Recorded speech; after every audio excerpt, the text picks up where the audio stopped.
Hi, ladies and gentlemen. Today in Minnesota, pretty cold, pretty chilly, should I say. I was outside, decided to pick up some wood for the fireplace, and the leaves are scattered, the trees everywhere. Haven't had a chance to do that yet because a week ago, just raining all the time. But as I was walking, and I'm coming back looking at the house, and I'm thinking about the situation. Like when you get a house, you have to maintain it. You have to make sure that you keep it clean, keep it neat, put a facelift on it. And that can happen just from decent people taking care of the house decently. But then there are other things that happen, like wearing, like age. I don't care much you care about yourself. Age shows. A house, it ages. I live in a house that's been there for quite some time, and that was one of the things that I liked about it. It was an old house. But in time, the house, because of water and stuff, house might want to sway, driveway might crack and stuff like this. And all of these things must be maintained. Here's the problem with it, though, ladies and gentlemen, is I am a representative of a different type of life than most people. I speak about life as if it's something sacred. I speak of life as if it's something that's dedicated, something that's built by God, just and principled, just like anything that God has created. A tree, a rock, a piece of gold, a piece of silver, piece of meat. So it's kind of sacred.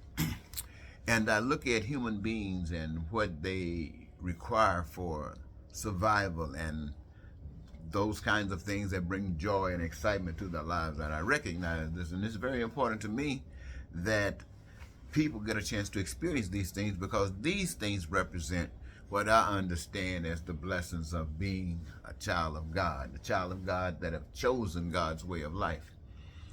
And so when I see other things happening, that prevents this, what I just shared with you, then to me that's people responding to a deceptive way of life, a way of life that allows all of the crazy things that go on in America and all the crazy things that go on around the world. So when I hear people talk about God, and they, as far as I can see, know nothing about what they're talking about. And when I hear other people saying why they don't believe in God, I understand. When I see the subject matter that people are leaving the church, I understand that. Because it's just fake. People are trying, people are misled, and they are doing what they can with what they have. So you can't really get down on the people. God hasn't. That's why I'm here. To share with you what you have been misled on. But it is required that you change. If you don't change, then you are the fruit of who you are. What I'm saying is that your representation is all around you. That tells and speaks for you.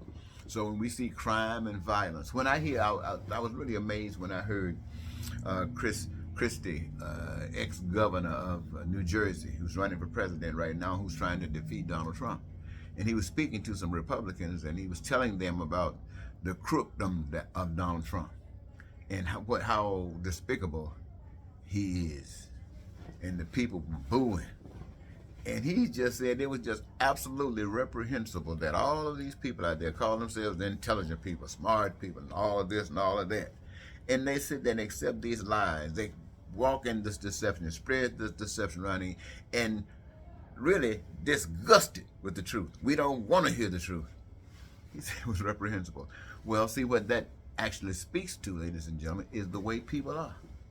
This is the way people are. When you don't know, you'll do anything.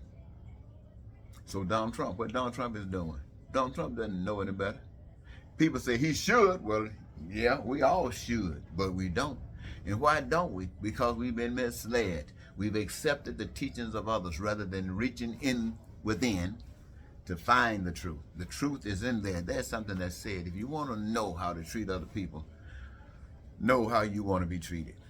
That's how you treat other people. You want to be treated good. You want to be treated respectful. You don't want anybody doing things that cause pain or suffering to you or harm to you, and that's how you treat other people. And that's a big scope. That's all in everything in life. Treat people like you want to be treated. And so, I mean, when we look at my house, and it might be swaying, somebody might say, well, your neighbor fixed their house. That means the neighbor was out there working, making that money so he can do what was required to be done. And now that brings in another problem. This neighbor making that money, somebody else making that money, somebody else making a little less money, somebody, always going to be that difference. And you say that's justified. Yes, it's justified for what? It's justified for the slavedom that we as people have accepted as a way of life. We are slaves on this earth. We are slaves. We've been denied the truth, and we are living a lie that works for others. I want you to remember this, ladies and gentlemen. If you never remember anything I say, the richest, most powerful nation on earth, from the beginning of time to the end of time, always remember, the richest, most powerful nation on earth is the most evil, low down, dirty nation on earth. Remember that. It has the capacity, it has the ability, it has the wherewithal to do it. And I can bet you its power is choking the life out of people everywhere. That's how it maintains its power. But don't stop with that. I want you to know another thing. The richest people on the face of the earth are the most evil people on the face of the earth. Remember that. The richest people on earth are the most evil people on earth. I know you don't want to believe that. I know you just got to say, I'm out of my mind, especially if you're rich. But I want you to remember. If you're rich, remember that. If you're poor, remember that. Now, what's the escape? What's the freedom? The freedom is God, a power you cannot see, you cannot touch, you cannot feel. But the evidence is everything that you can touch, feel, see in it. That's the evidence. Now, that's just part of the evidence as far as we as people are concerned. Because what we have to do to determine really if that is God, we must allow that spirit, that which we see as God, to live in us. And we reflect outwardly that which we see as God. And that which we see as God represents the God that I've been talking to you about. No pain, no suffering. Everything is pristine. Everything is fine. It's heavenly. No pain, no suffering for anyone. Anybody suffering is not God. So when you bring out what you're doing, you might not see the pain and suffering, but somebody else sees it. That tells you, and you are willing to grow because it got to go. Well, ladies and gentlemen, I wanted to take a few minutes, and I think I've taken a few minutes, and maybe I've said something that might mean something. I've done what I feel I needed to do. So for right now, I want to thank you for giving me this your time. Until next, Eddie Marcus saying goodbye for now.